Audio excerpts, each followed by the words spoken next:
Hola, ¿qué tal? Bienvenidos a este capítulo de podcast.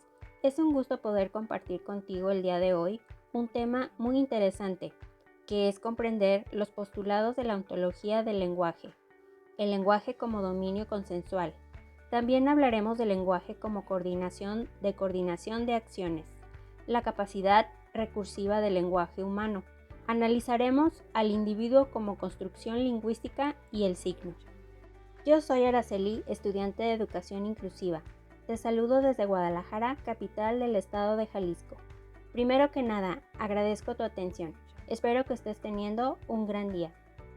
Pues bien, ¿a qué nos referimos con ontología del lenguaje y sus postulados básicos? Estos nos hablan del observador que somos. Cada mirada que nos da un observador nos habla más del observador que de aquello que describe. ¿Qué quiero decir con esto? Es decir, que cada vez que postulamos algo sobre otro ser, esto está basado en una comprensión del ser que formula ese postulado. Esto quiere decir que todo lo que hacemos revela nuestros propios juicios sobre el mundo y no la verdad. Si tuviéramos que resumir el núcleo central de la ontología del lenguaje, nos inclinaríamos por rescatar tres postulados básicos. Estos postulados son tres. Número 1. Interpretamos a los seres humanos como seres lingüísticos. Número 2. Interpretamos al lenguaje como generativo. Número 3. Interpretamos que los seres humanos se crean a sí mismos en el lenguaje y a través de él. Acompáñame a examinar cada uno de estos postulados con mayor detalle. Como ya mencionamos, el primer postulado, que interpretamos a los seres humanos como seres lingüísticos. El primero y más importante de estos postulados hace referencia a los seres humanos. Postula que el lenguaje es por sobre todo lo que hace de los seres humanos el tipo particular de seres que somos. Los seres humanos son seres lingüísticos, seres que viven en el lenguaje. El lenguaje es entonces la clave para comprender los fenómenos humanos. Pues sí, es a través del lenguaje que le conferimos sentido a nuestra existencia. Y es a través del lenguaje que le conferimos sentido a otros dominios no lingüísticos como el cuerpo y las emociones. Como ya dijimos, el segundo postulado, interpretamos al lenguaje como generativo. Por siglos hemos considerado al lenguaje descriptivo. Hemos adoptado la idea de que primero está el mundo y luego el lenguaje para describirlo. Este postulado nos dice lo contrario. Cuando decimos que el lenguaje es generativo, estamos afirmando que a través del lenguaje construimos nuestro mundo. Ante una situación problemática, decir perdón no describe al mundo, sino que lo modifica. Hasta que no entendamos que a medida que hablamos, declaramos y emitimos juicios, estamos modificando el mundo que nos rodea.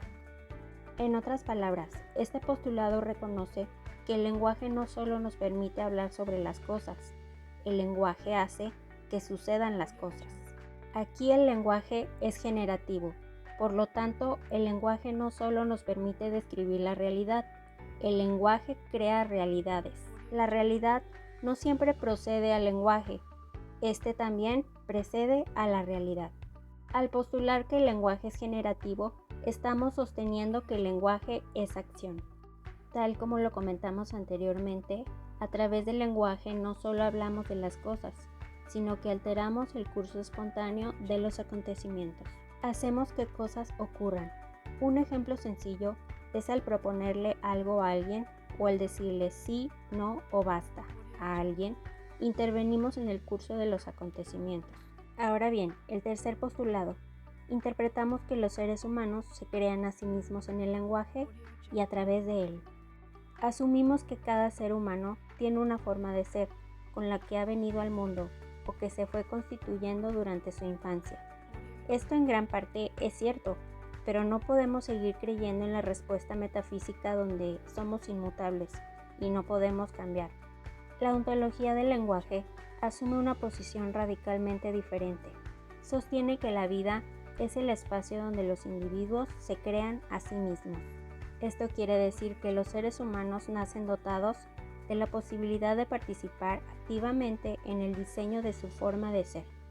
El ser humano no es de una forma, sino un espacio posible para su propia creación. Y la herramienta es la capacidad generativa del lenguaje. Hablemos del concepto del lenguaje como dominio consensual. Este se refiere a la idea de que el lenguaje y su significado se construyen a través de acuerdos y consensos compartidos por una comunidad de hablantes. Este enfoque se relaciona con la teoría del significado y la semántica pragmática, y destaca la importancia de entender que las palabras y las expresiones adquieren significado a través de la interacción social y el acuerdo común entre las personas que utilizan el lenguaje. Así es, hablamos de consensualidad donde quiera que los participantes de una interacción social comparten el mismo sistema de signos para designar objetos, acciones o acontecimientos en orden a coordinar sus acciones comunes. Pues sí, como podemos notar, sin un dominio consensual no hay lenguaje. Una vez que aceptamos lo anterior, no podemos seguir considerando el lenguaje como una propiedad individual. Otro punto importante es el lenguaje como coordinación de acciones. Hablamos del lenguaje solo cuando observamos un tipo particular de comunicación. Muchas especies se comunican. Siempre que vemos a miembros de una especie coordinando acciones comunes, hablamos de comunicación. Sin embargo, decimos que hay lenguaje solo cuando ocurre un tipo particular de coordinación de acciones. Cuando observamos a los miembros de una especie en la coordinación del comportamiento. El lenguaje, en cuanto a fenómeno, es lo que un observador ve cuando ve una coordinación consensual de la coordinación de acciones, cuando los miembros participantes de una acción coordinan la forma en que coordinan juntos la acción. Espero que estos temas sean de tu interés. Ahora vamos a hablar de la capacidad recursiva del lenguaje humano. Ahora bien, la capacidad recursiva del lenguaje humano es una característica distinta y fundamental que distingue al lenguaje humano de las formas de comunicación en otros seres vivos. Esta capacidad se refiere a la habilidad única de los seres humanos para generar estructuras lingüísticas complejas, mediante la repetición y anidación de elementos lingüísticos dentro de otros elementos de manera ilimitada. Por otra parte, la idea de el individuo como construcción lingüística resalta cómo nuestras identidades individuales son productos de la interacción entre el lenguaje, la cultura y la sociedad en la que vivimos.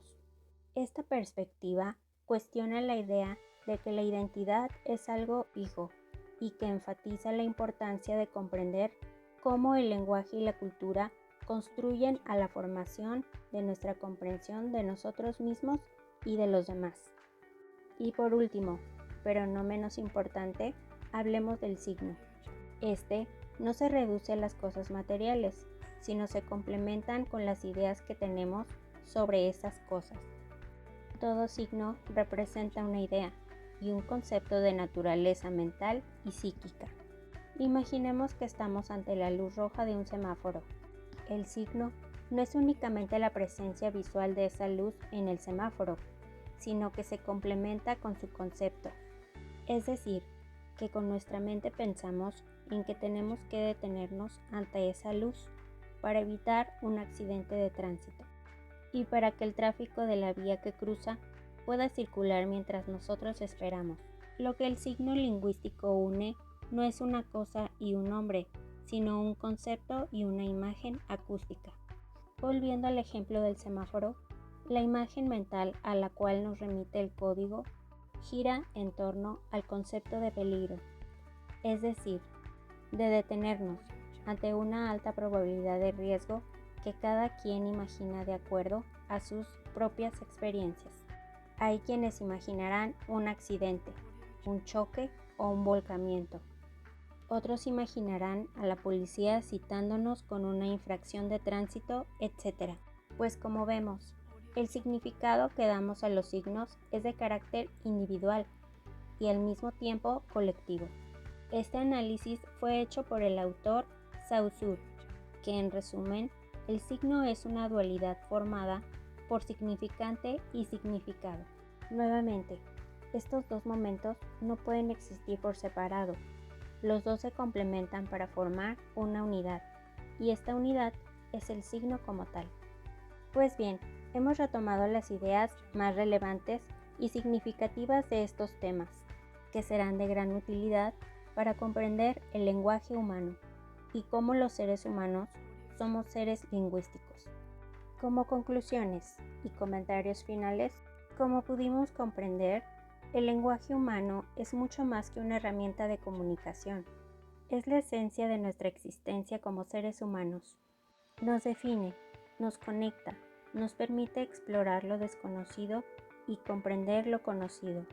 A través del lenguaje creamos cultura, construimos realidades y forjamos relaciones. Como seres lingüísticos, somos portadores de un legado cultural y cognitivo inmenso, que ha sido construido a lo largo de la historia de interacción humana.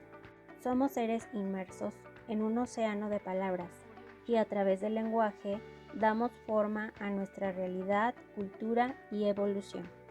Nuestra capacidad lingüística es un tesoro que nos distingue como Homo sapiens. En última instancia, el lenguaje no solo es una herramienta, es una manifestación de nuestra esencia como seres lingüísticos y una fuente inagotable de exploración y crecimiento en el viaje de la humanidad. Un gusto haber estado contigo en este podcast. Yo soy Araceli, sin más por el momento me despido. Hasta la próxima.